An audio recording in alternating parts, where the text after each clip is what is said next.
Bay doesn't look like the postcards of Alaska. The state's signature mountains are hundreds of miles away, and everywhere you look, tundra stretches to the horizon. But to the right person, this flat, mossy bramble is paradise.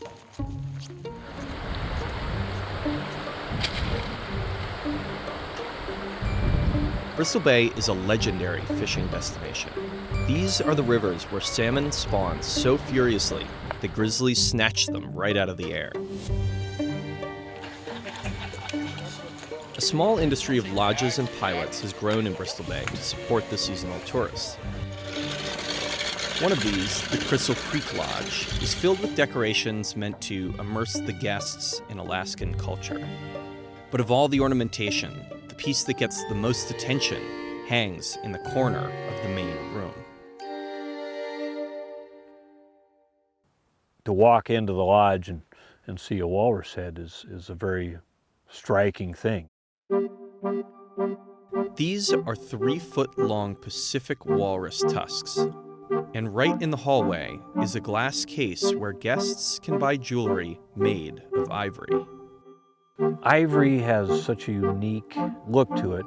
It is a tooth, so it has the shiny enamel surface of a tooth, but it all keeps a certain level of translucence to it. And I think that's a big part of the appeal.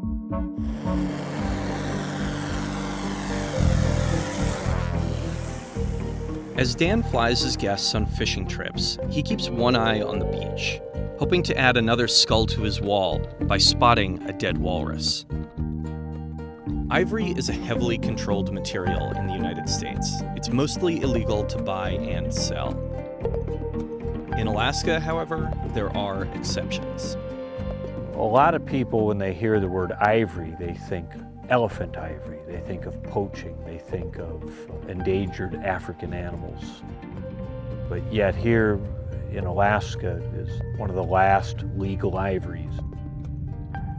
I just don't think a lot of people are aware of it. The walrus population is fairly stable at about 35,000. That's kind of a historic average. They've been illegal to hunt since 1971.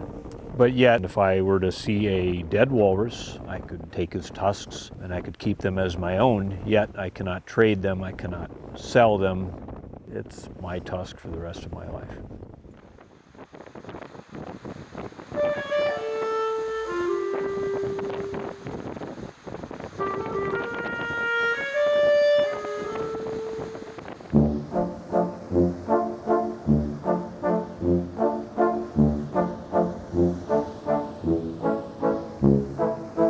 There's about 200 to 300 animals here. These are all males. Everybody's got their spot, they're well rested, but as the groups get larger and tighter, everybody has to shift in bed eventually, so you see a lot of uneasiness. Yeah, this looks like the one with the cross tucks right here. He looks like a pretty dominant bull. I wouldn't be surprised if, yeah, look at him bonking the guy in front of him, telling him to move.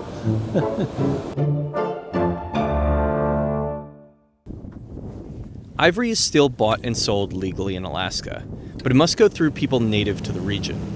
Dan has commissioned an ivory knife set from a Yupik Eskimo in the town of Togiak, about 100 miles from his lodge.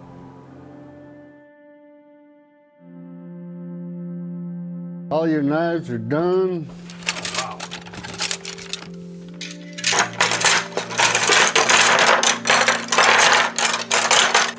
Put all your walruses that you wanted,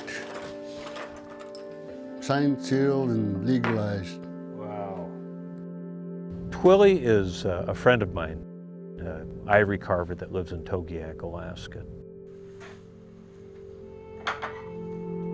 Alaska natives can legally buy and sell ivory.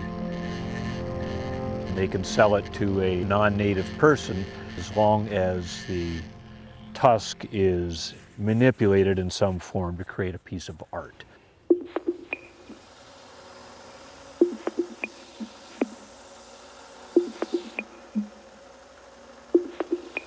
Ivory has pearl-like quality.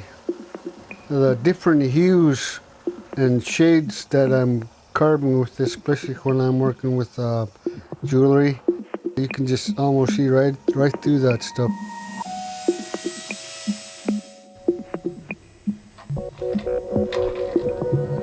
It's strange to hear that the ivory trade is still legal inside the United States, but it makes sense that if any corner of the country were to keep old traditions alive, it would be here, in Alaska, in the miles and miles of ancient open tundra.